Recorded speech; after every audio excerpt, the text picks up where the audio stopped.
Yeah, so it went pretty good. Cool. So what do you want to do tomorrow? I was thinking we could go out. Well, I'm not going out anywhere with you until you shave that beard. What do you mean? I'm growing it out for its monitor. It's horrible, sweetie.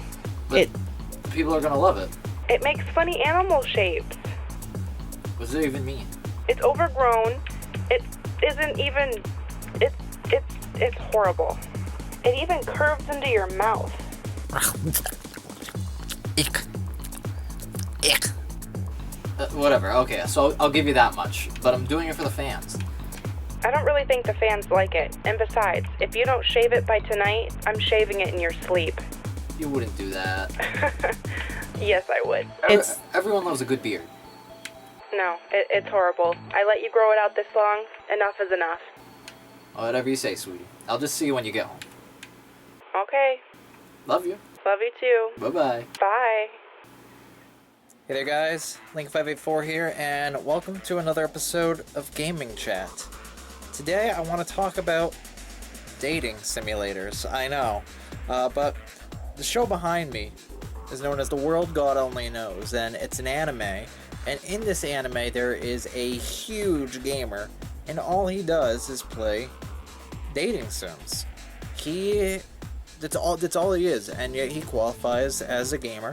And I feel this is a genre that people never talk about here, so really being a whole Japanese type of cult thing, it's never really seen that much on the English speaking part of the world. So today I want to talk about a little bit of the history and just what you can expect from dating simulators. So let's go on a journey and see where it brings us.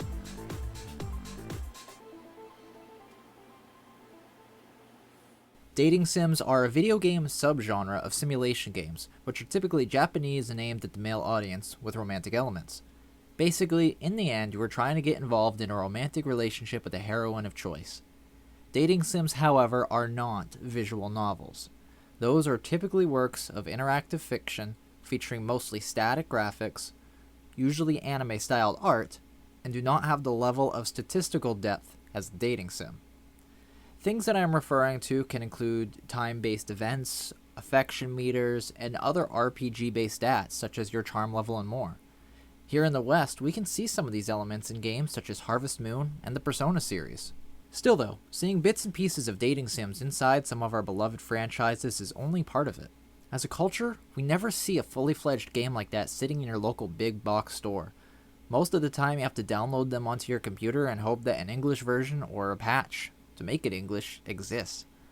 You're probably better off learning Japanese, so not only to feed your JRPG habit, but the floodgates of visual novels and dating sims alike will be so overwhelming you won't know where to start. That leads me to the next question. Why is there such a difference from one country to the next?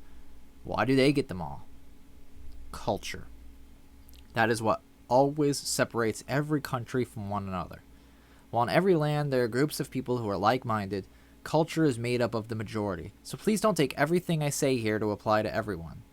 In my research for an answer, I found that there really isn't a firm one that I can give.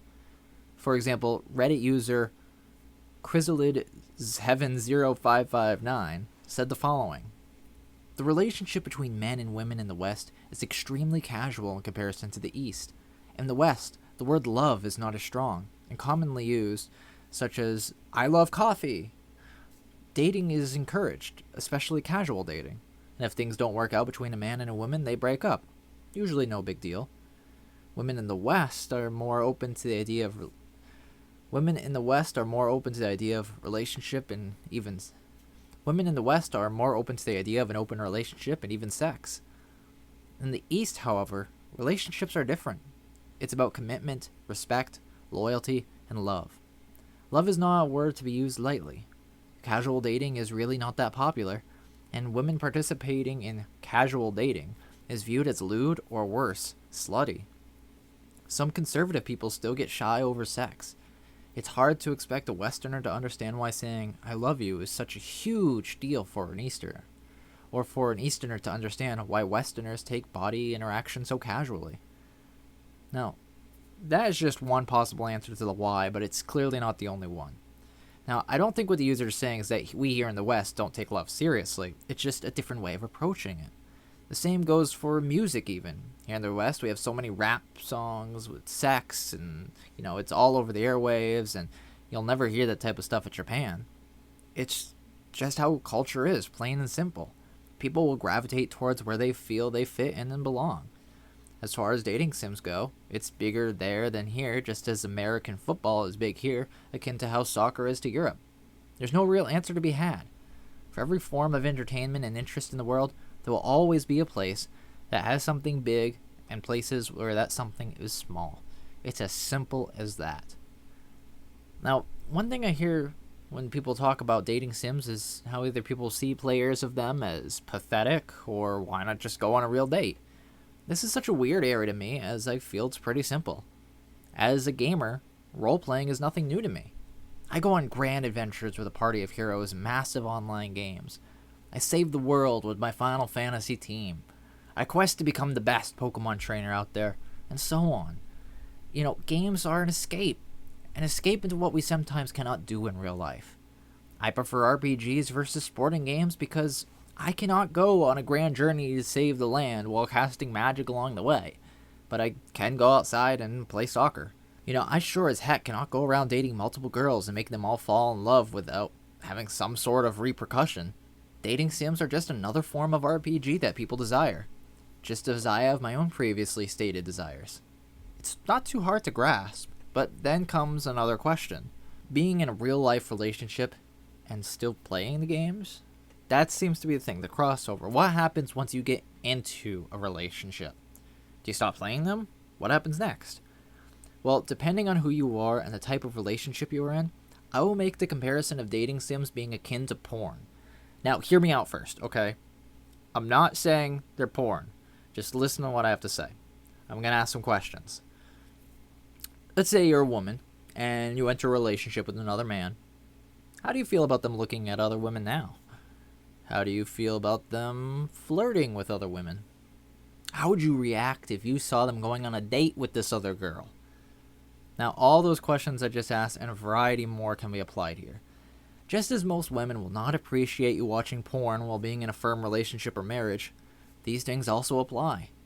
These are things you will have to consider with your partner and talk to them about it. Some will be okay in accepting of your interest, others will not be. This is just something that you will need to work on together.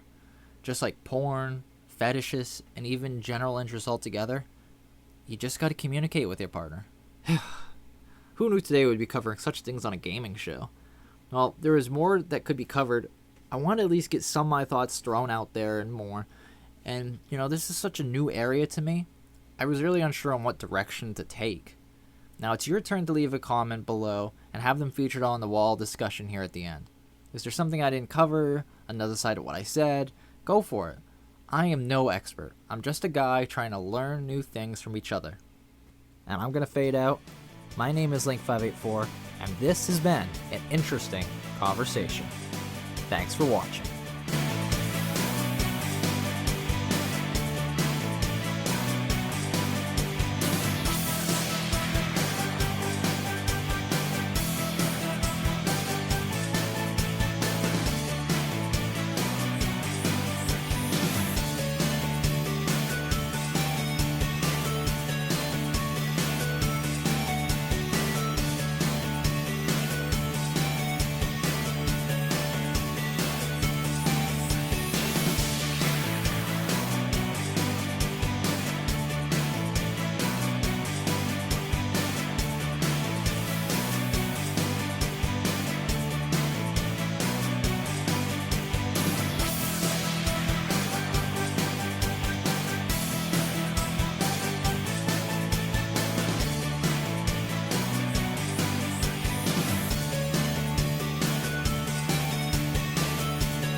such an ass.